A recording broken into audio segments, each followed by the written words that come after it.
Hello বন্ধুরা, welcome to মোহরস garden. আমি সহেলি। আজকে আমার একটা পুরনো গোলাপ গাছ রিপোর্টিং করেও আপনাদের দেখাবো। প্রথমে একটি টব নিয়ে তার মধ্যে অল্প সামান্য খোলামকুচি দিয়ে বালি দিয়ে আমার তৈরি করা পুরনো মাটি দিয়ে দিলাম।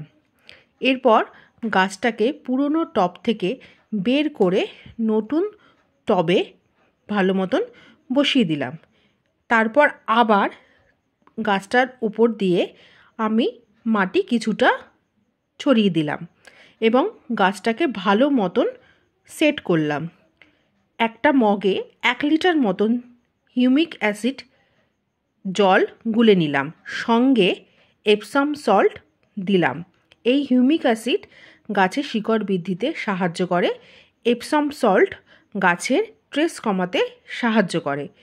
জলটা গাছে এমনভাবে দেব যেন মাটি তলা পর্যন্ত ভিজে যায়, আর ততদিন না গাছে জল দেব যতদিন না গাছের মাটিটা শুকিয়ে যায়। গাছের মাটি শুকিয়ে গেলে আবার তখন জল দেব।